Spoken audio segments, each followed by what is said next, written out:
Hey guys, welcome back to Maelstrom Gaming Studios. I'm Craig, and today we're going to go over my tournament list from last weekend, where I went 3-0 with the Tyranids, and I didn't need Spore Mines. So I'm going to dive into the list, dive into the games. This was an RTT of about 22 players, so I'll go into the 3 games, my usual summary of all the games, and how I thought the list did in the end. If that sounds good, do like and subscribe to stay up to date on all of our content here at Maelstrom Gaming Studios. And if you want to help support the channel just a little bit, the links in the description down below, channel memberships, all of that do go a long way. So thank you, members. And now, with that out of the way, let's dive into today's video.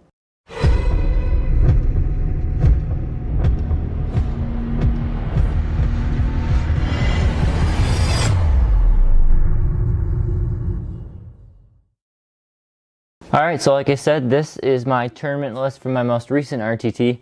Big change up from the first 10th edition RTT I went to. The first tournament, if you saw that video, did not go well. I had some envisionings of a list that was a bad list all in and of itself. It was a bad list. Now this one, we went back to the drawing board. I had some discussions, some thoughts, really tried something different, and we came up with this list, and it did pretty well. I'm not going to say this is the best list Tyranids can bring, but I think it's got some punch to it. So for the characters, we have a Neuro Tyrant with Synaptic Enhancement. Now mainly this because I had the points left over, but I did find that Synaptic Enhancement was really helpful. He already has a Synapse keyword, so he doesn't gain anything extra, except his Synapse range does go to 9 inches. And because I do take the Neuro Tyrant by himself, he can be hidden in a corner or something and then project that synapse just a little bit longer out from a building or something like that. So I'm actually really happy with the Neuro Tyrant. I'll talk about him more later. The Hive Tyrant with Adaptive Biology, he did fine. Hive Tyrant, he does okay. Again, we'll talk more in detail later, but there's a Hive Tyrant. The battle line, we had 2x10 Gargoyles. I really love these guys. And then just a unit of 10 Termagants for screening purposes, doing backfield missions, whatever the case is. Again, happy with the Termagants. The rest of the list, the meat and potatoes of it, we had 5 Barbgaunts. We had 2x3 Raveners, really like those guys. A singular Pyrovore. We also had a unit of 6 Zoanthropes and a unit of 3 Zoanthropes. And then for the monsters, Exocrine, Maliceptor, Tyrannofex, 2 Harusfexes, and a Trigon. All of that summed up to be, I think it was 1,995 points. Maybe it's 2,000 points on the nose, but that was the list. So let's get into the game recaps. I played 3 games. Could have had, 4 or 5 with the amount of people we had, but it was just a one-day event. So 3 games. Game 1 was versus the Necrons. This was a sort of a scary game. I won 69-54. We did not score turn 5, so that's why the scores are a little on the low side. Had we played turn 5, I guess, I probably would have picked up another 15 more on primary. Oh, primary and secondary. We looked at the cards afterwards, at least I did. Probably would have another 15 points, so I could have said 84 theoretically, but as the game was scored, it was 69. The Necron list consisted of the Monolith, 2 Doomsday Arcs, 7 Heavy Destroyers, there's a Catan, and a little bit of other stuff. Lots and lots of anti-tank, so my monsters were a bit terrified in this one. The primary mission involved burning secondaries, so you had the 5 in the middle, or the 5 objectives, 3 in the middle, and you could do the action in your shooting phase to remove one of the primary objectives. That was probably one of the main reasons I won the game, is with my speed, the Raveners and the Gargoyles, I was able to get up to those objectives besides the center one and burn them. So I scored them, and then it came down to he only had his, and then I had the middle one and the other one, because he didn't really have anything to fight for the middle objective. All he had was the Monolith and the Catan that tried to contest the middle objective. So that really is what gave me a good advantage in that game. By turn 3, I had controlled all the objectives except for his own one, so it just gave me that primary advantage. And that was pretty much it. Secondaries were kind of back and forth. I just had that primary advantage throughout the game. I will say ended the list with a couple gaunts and my narrow tyrant on 1 wound. Everything else got absolutely obliterated by his shooting. So, you know, you take what you can get, and that was a win there. So happy with that one. The next game was against Night Lords, or the Chaos Space Marines, and this was an 88-44, I think it was 44 win. He had lots of infantry, Land Raider, big block of Possessed, Chosen, all the stuff, Terminators. I was happy that it went to being a all infantry based list for the most part, because Tyranids can handle infantry. By turn 2, I was sweating bullets. So he went first. His turn 2, everything was locked in melee if it could have been locked in melee, except for the Possessed. They failed their charge and they failed their reroll. So I was really happy with that, because had those Possessed made it, I probably would have lost the game. But the fact that they didn't, I was able to slowly chew my way out of combat and continue on to the game. I will say that his turn, so we scored the full game, but his turn 2 probably took an hour out of the whole thing. The Chaos Space Marines just have so many, when your whole army gets in melee, there's so many dice rolls going on, so many attacks, all of those Dark Pact rolls that have to be going on. It was a lot. It took a while. Luckily, the rest of the game was pretty quick, but that turn 2 took a long time. On top of surviving melee, Shadow in the Warp came in huge for me. On my turn 2, I used it for him.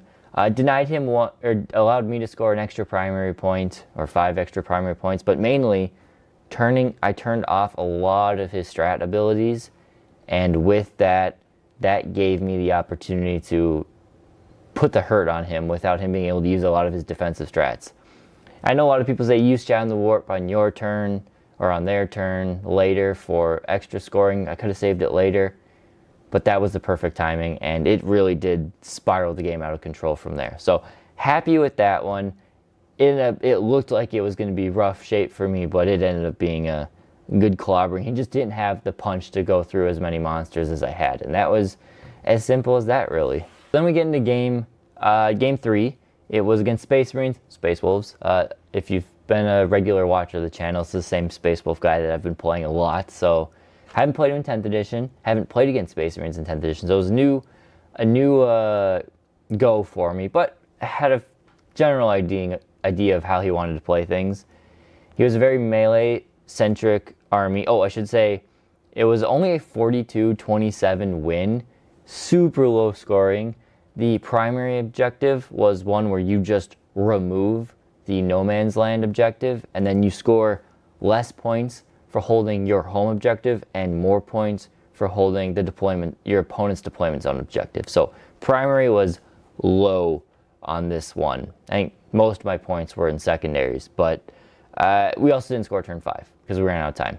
His list had 10 Thunderhammer Storm Shield Terminators. He had 6 Blade Guard, 2 units of 3. All of those squads had a character in them, whether it was a lieutenant, he had everything in there. 2 units of Desolators, which I was terrified of because I know the Desolators are nasty. And 1 big nasty block of Eradicators.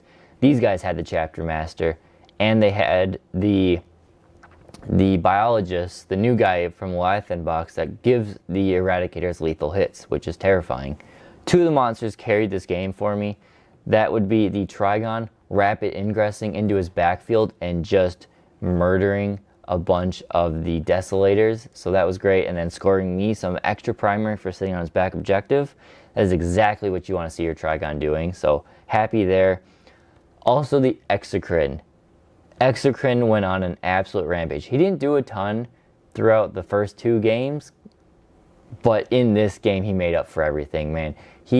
Turn 1, he dropped 4 of the 1 squad of 3 Blade Guard plus the Lieutenant. The next turn he dropped a couple Terminators. The following turn he dropped a couple Terminators. And then the final turn he dropped more of the Blade Guard with another Lieutenant. To be fair, his invuln save rolling was not great. He was probably rolling them like they were 5-ups instead of 4-ups. He failed probably a few more than he should have. That being said, it is a dice game and that happens. And Yexicrin made his points back like 3 times in that game. So that was awesome.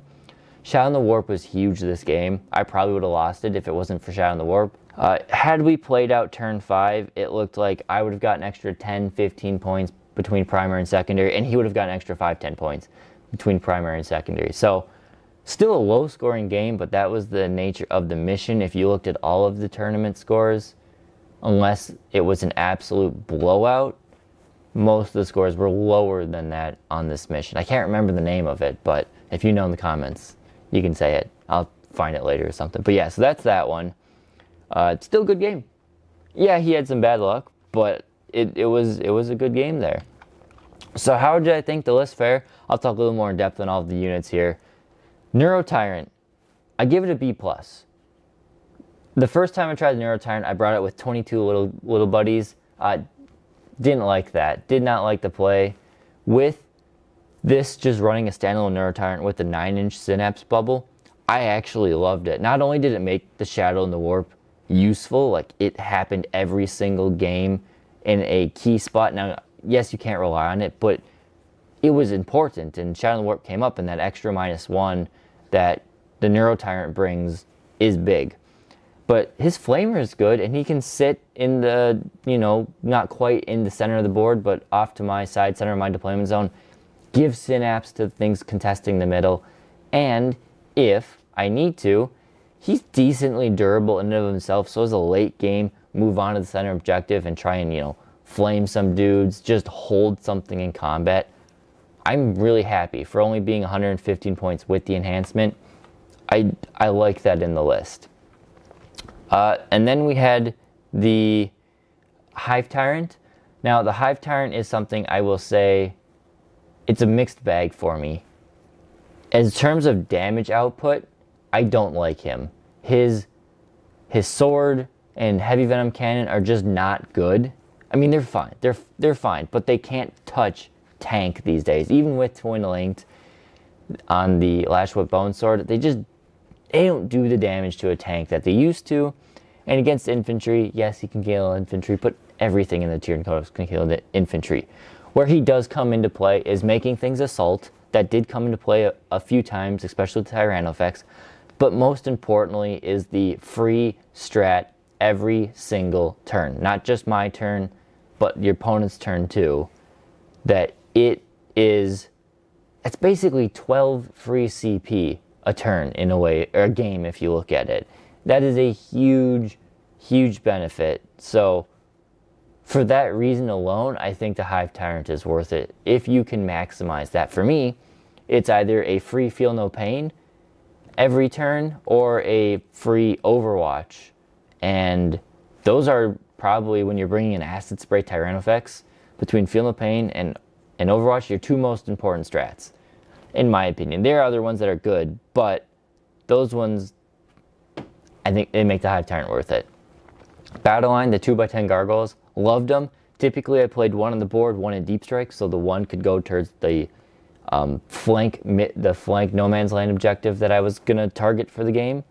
And then the other one would pop in later in the game for an action, go back to an objective, whatever the case is. Very happy with how they performed. The Termagants, they're Termagants. They screen, take a few shots, screen out some Deep Strike, hold an objective. I can't complain with them, so happy. Thought about removing them and putting a Neurogons in their place. Looking at them, little Neurogons in their place. But I don't know. I don't know what to do with the 15 points right now. So far, they're going to stay as Termagants. The rest of the stuff, the Barbgons, because the Barbgons are only 50 points, I'm okay with them still being in the list. Honestly, against the people I played, they didn't do as much as I would have hoped. But I'm going to keep them in there because not all lists are going to be the same, and they're only 50 points, so they have the potential to do well. So I'm fine with the Barbgons there. The Ravners should honestly have an A+ in this, and maybe I'll change it before I edit it. They should have an A+. The ability to pop up or go down and pop up and go up and pop up throughout the game, moving around to score you your secondary points, and they're not bad at killing light infantry and melee. I love them. I'm for sure one squad I think is mandatory in every Tyranid list. If you are using Von Ryan Leapers, I could definitely see the argument to swap the second squad for a unit of Leapers, but you need at least 2 of those units, whether it's 2 Raveners and a Leaper, or 1 Ravener squad and 1 Leaper squad, or 2 Ravener squads. You need some combination of that, I think, in most Tyranid lists. The Pyrovore, again, I just kind of threw him in because of points. However, he did do fine. He could hold an objective. His Flamer is actually, it's not bad. And you could strategic reserve him again to help with the secondaries if needed. So he didn't do much, but him being only 30 points, I'm totally okay with it right in the list right now. The unit of 6 Zoanthropes, they do significant damage, and my opponent does focus fire them. I do like them. I'm kind of, my initial statements of Zoanthropes are one of the most criminally undercosted units in the game. It's not as stark as that anymore. I think they're still maybe 5 points cheaper than they need to be, but at 30 points I actually think they're reasonable. They're not nearly as tanky as they used to be, and at least they don't feel like they're nearly as tanky as they used to be. Losing a wound does play a big part of that. And their damage output, while it is potentially powerful, it's not the end-all be-all that it sounds like it is. So I'm happy with the Zoanthropes. I think they're good where they are. The extra 3-man squad is nice to just go support a different flank. But yeah, I like having them in there for the damage output. Exocrine gets an A+. For 135 points, I love this. I'm wondering if I can fit a second one in, but they're very, very good. So yeah, happy with the Exocrine. Maleceptor also gets an A. It's just like the Exocrine, except it trades off its support capability with its support and a little bit of range for higher strength and an invuln save. And that invuln save is very good because it can be one of your more frontline, bully the center objective type monsters. And it's okay in melee, so I'm happy with the Maleceptor as it is, typically accompanying the 2 Harusfexes up the board. Tyrannofex, love the Tyrannofex. It does great damage. Paired with the Hive Tyrant, it gives off a very scary threat of do not come near me because I'm going to overwatch you for free, and D6+6 flamer shots on overwatch at AP -2 damage to is no joke. So that alone, I think that Tyrannofex, not only is it's very durable, it is very durable, and it's a threat, and because it's a monster with a flamer, you don't have to worry about its ballistic skill or anything. So very happy with Tyrannofex in that aspect. The 2 Harusfexes, these are an interesting one. They're only 125 points, which is awesome. It's insane that they're only 125 points.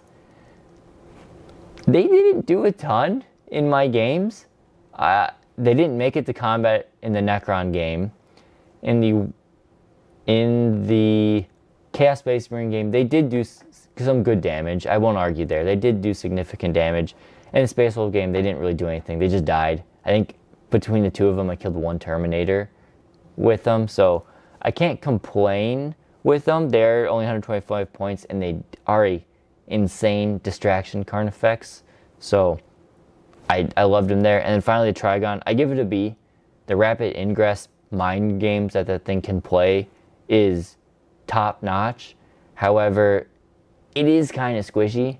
Just having a 3-up save and toughness 10, it does die relatively easy. I popped it up in my Necron game more as a sacrificial lamb, and it made quick work of it. So I still think it deserves its spot in the list. It's way better than a Screamer Killer at 180 points.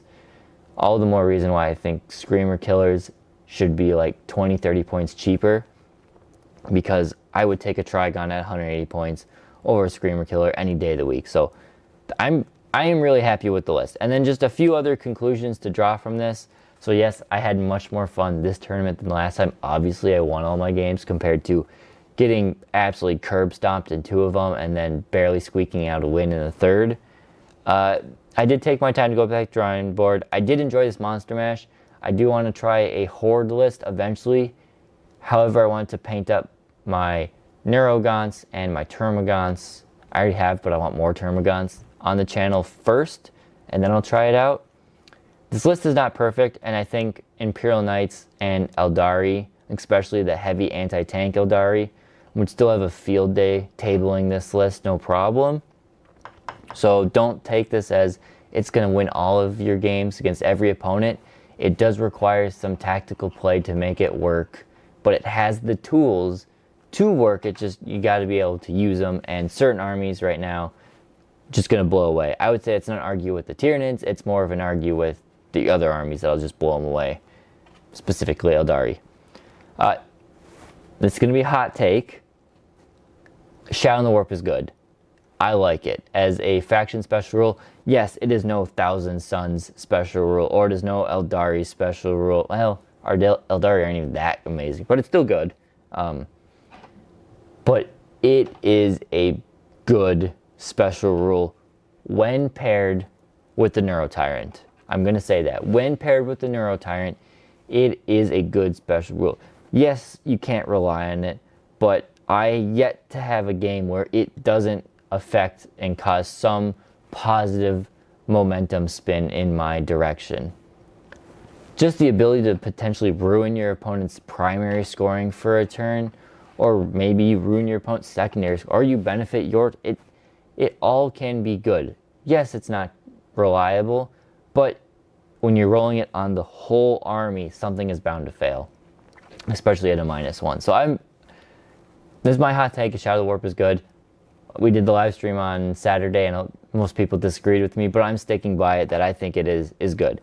And hope is not lost for the Tyranids at all. I know I was being a bit down at the first tournament, but I'm figuring things out. I've got way more games under my belt since that first tournament, and Tyranids do have some fun competitive lists emerging, so I'm happy to see that.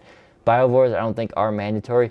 Yes, my secondary scoring would have been a lot higher had it been with Biovores, but they're not mandatory. As you could see, I could win my games, and you know what, we're gonna have a Codex in a month, so who cares entirely right now. We're gonna have new tools and new things to play with in a month, and looking forward to that.